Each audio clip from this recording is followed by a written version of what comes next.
નમસ્કાર વિદ્યાર્થી મિત્રો, જીપીએસસી ઓનલાઈનની યુટ્યુબ ચેનલમાં આપ સૌનું હાર્દિક સ્વાગત છે.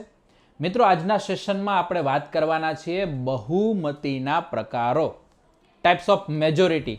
કે તમારે કોઈ બિલ પસાર કરવું છે, તમારે છે આર્ટિકલ 368 એ પસાર, એની અંતર્ગત કોઈ બીજી બાબતો છે, બંધારણીય સુધાર પસાર કરવા છે, તો એના માટે કઈ કઈ બહુમતી જોઈએ, તો એની બધી ડિટેલમાં આપણે ચર્ચા કરવાના છે.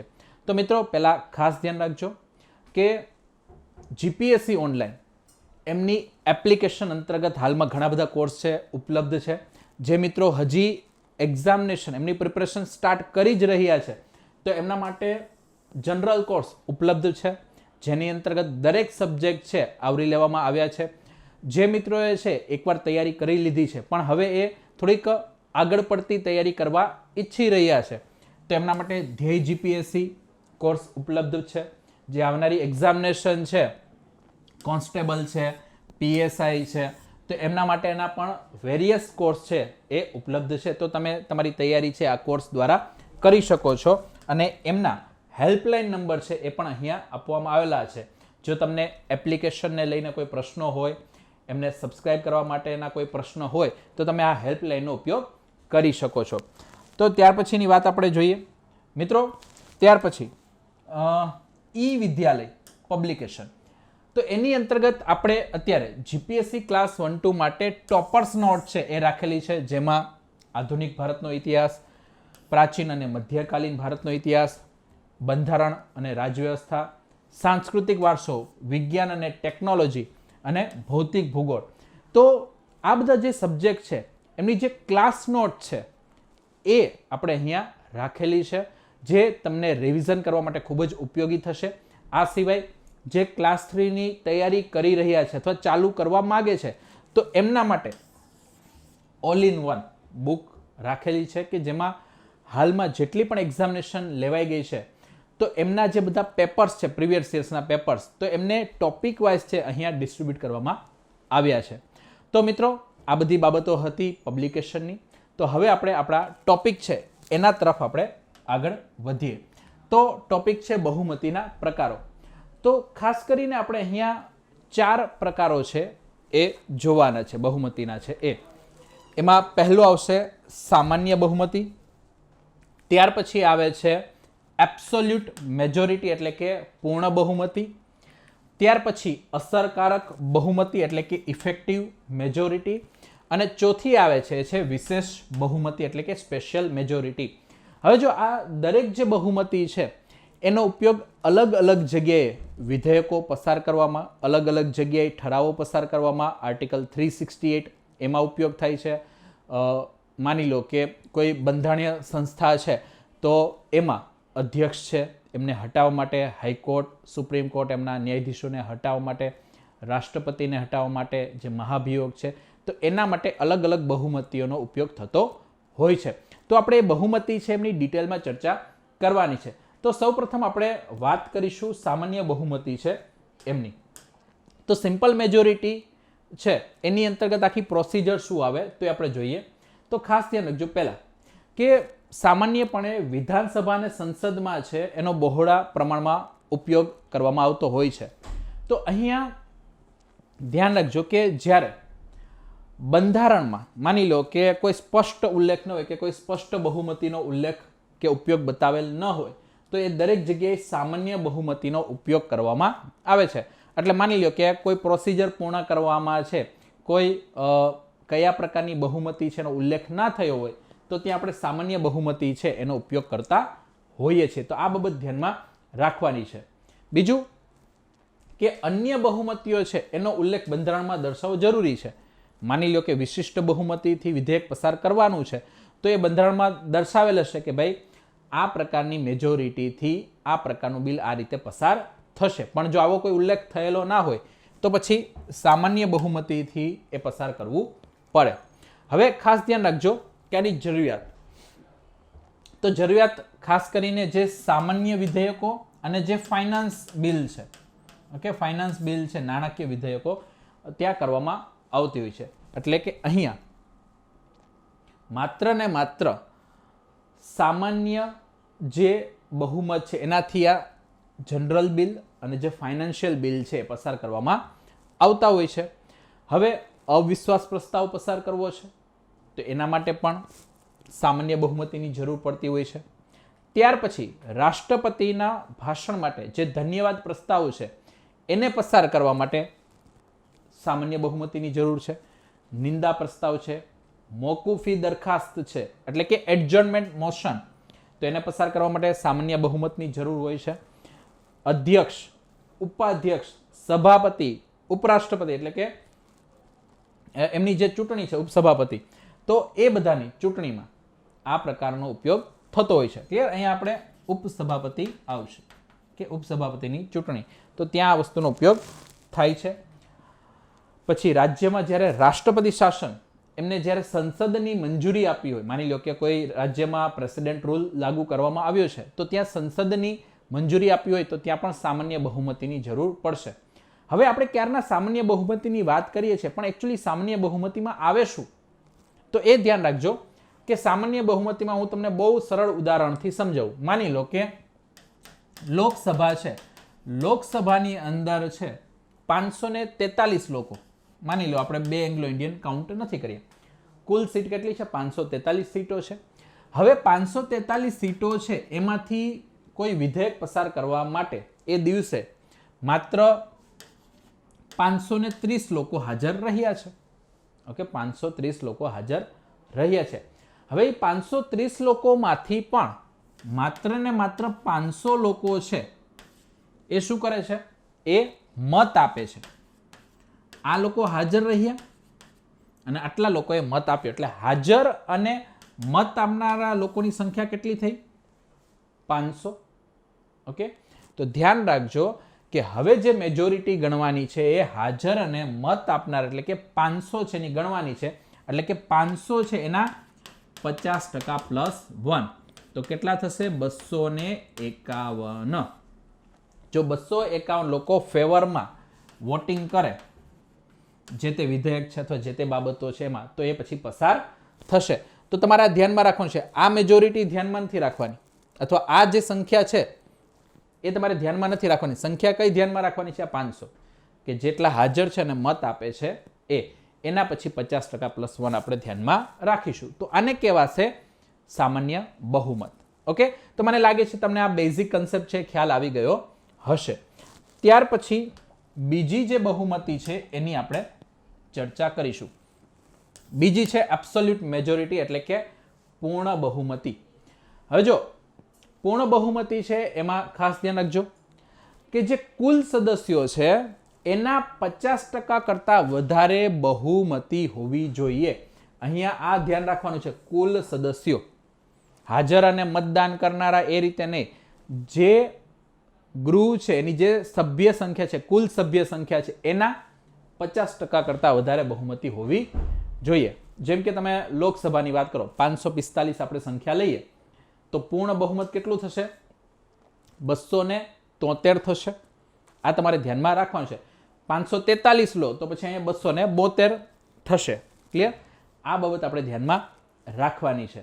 હવે અહીંયા માની લો કે કોઈ ખાલી સીટો હોય, 545 તો ટોટલ થઈ, માની લો કે કોઈ સદસ્યનું મૃત્યુ થયું છે, રાજીનામું આપ્યું છે અને જગ્યા ભરાઈ નથી, અને એવી માની લો કે ટોટલ હવે ખાલી અત્યારે 540 હોય, તો પછી 540ના 50% નથી જોવાના, આપણે તો કુલ જે સંખ્યા છે એના જ 50% લેવાના છે.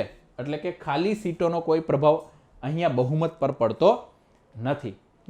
તો આનું રાજનૈતિક મહત્વ શું છે? આ જે પૂર્ણ બહુમતી છે એમનું, તો ખાસ ધ્યાન રાખજો કે ચૂંટણીમાંનું રાજનૈતિક મહત્વ ખૂબ જ રહેલું છે. માની લો કે કોઈ પક્ષ છે એ પૂર્ણ બહુમતીથી છે વિજેતા થાય છે, કોઈ પાર્ટી પૂર્ણ બહુમતીથી વિજેતા થાય છે, તો એ બહુમતની એક તો સરકાર બનશે, પહેલી બાબત, અને બીજી બાબત આ સરકાર કેવી હશે? સ્થિર હશે, કારણ કે એમની પાસે પૂર્ણ બહુમત છે, એબ્સોલ્યુટ મેજોરિટી રહેલી છે. એટલે ક્યારેય પણ કોઈ પણ પ્રસ્તાવ એની સામે લાવવામાં આવે તો પણ એ હરમેશ શું થઈ જશે? પાસ કરી શકશે. તો આ બાબત ધ્યાનમાં રાખવાની છે. બીજી તરફ માની લો કે એ પૂર્ણ બહુમતીથી વિજેતા ન થાય, એમની પાસે આટલી મેજોરિટી ન હોય, તો શું થશે? તો થશે ત્રિકોણીય સંસદ અથવા ત્રિપક્ષીય સંસદ અથવા જે ફેમસ શબ્દ છે ત્રિપાખીય જંગ. કે તો અહીંયા શું થશે કે કોઈને એબ્સોલ્યુટ મેજોરિટી મળી નથી, કોઈને પૂર્ણ બહુમત મળેલું નથી.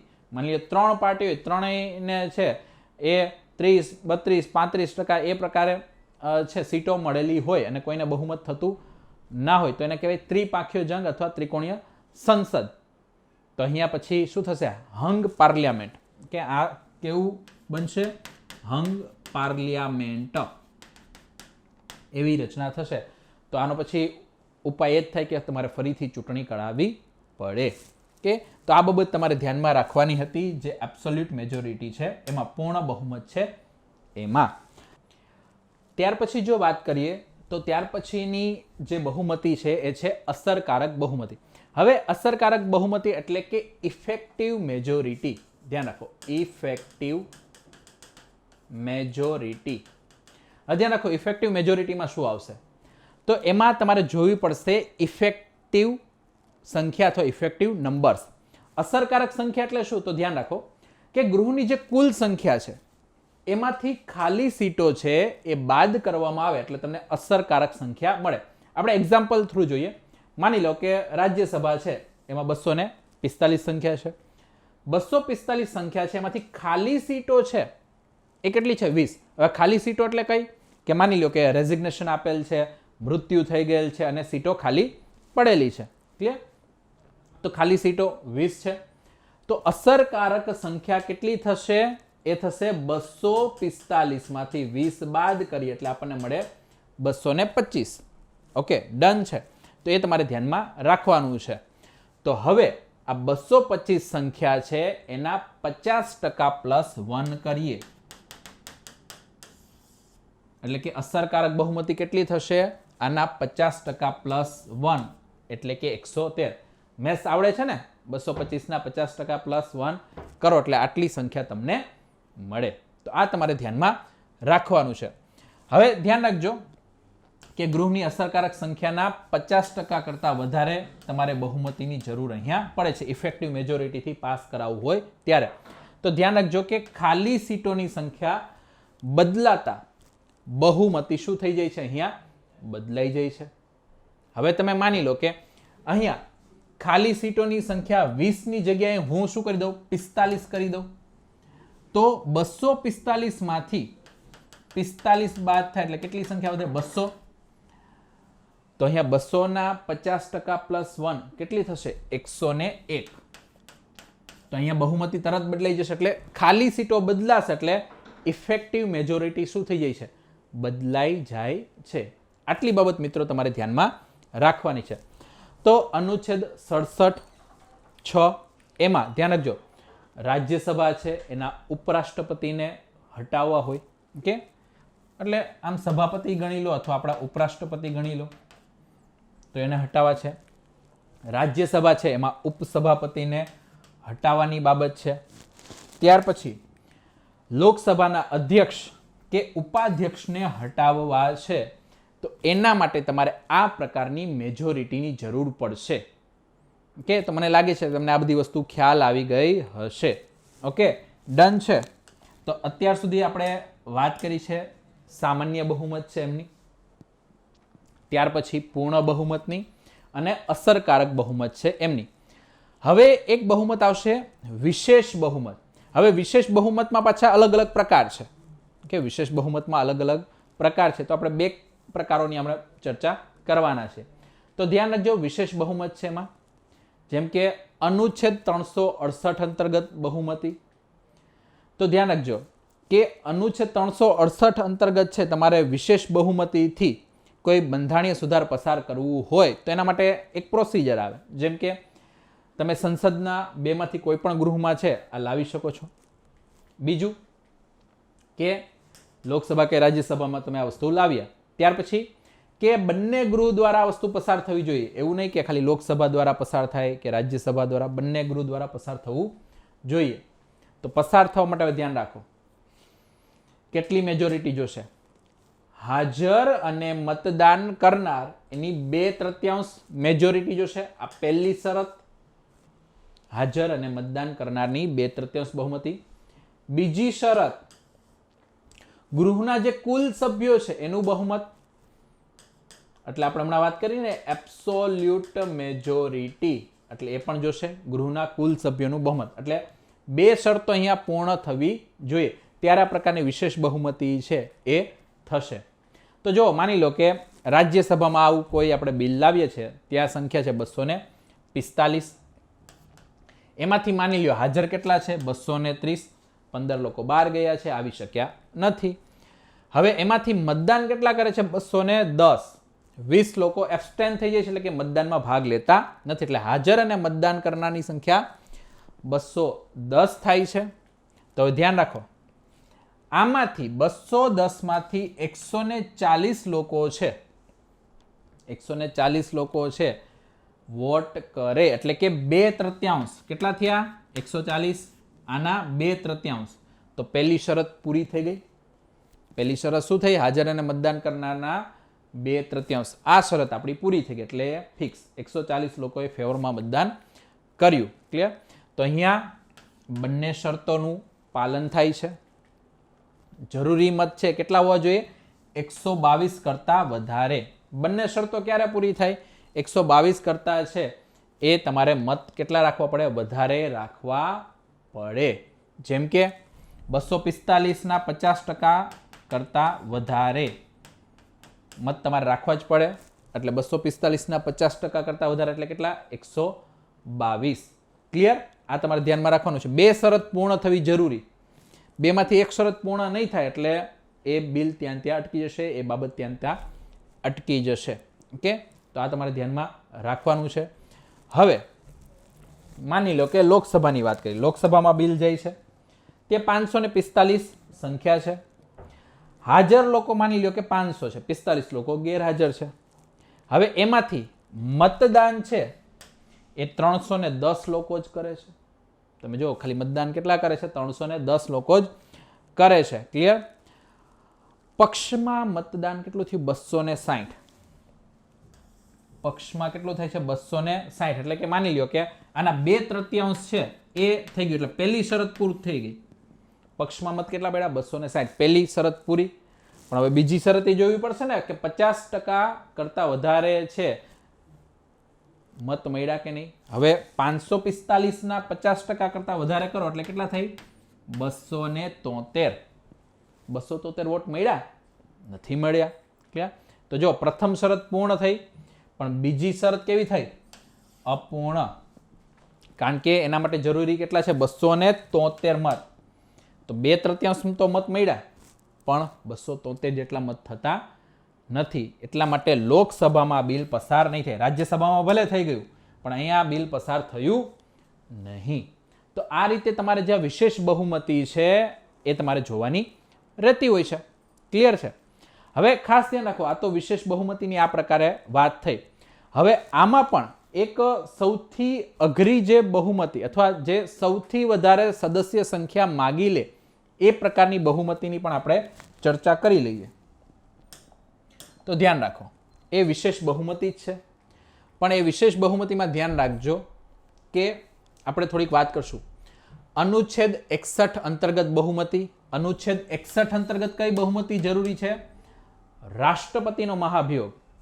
એટલે કે રાષ્ટ્રપતિનો જ્યારે મહાભિયોગ કરવો છે ત્યારે વિશેષ બહુમતી આવશે, પણ થોડીક વધારે આવશે.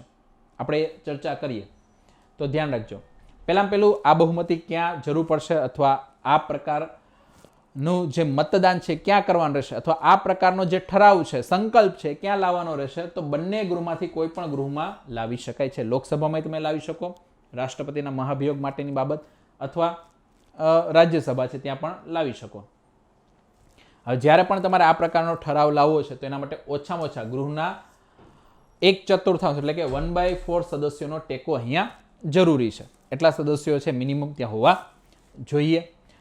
હવે એકવાર એટલો ટેકો મળી ગયો પછી તમારે ગૃહમાં છે એ તમે આ ઠરાવ લાવ્યા, મતદાન કરાવ્યું, તો ધ્યાન રાખો કેટલી મેજોરિટી જોઈએ.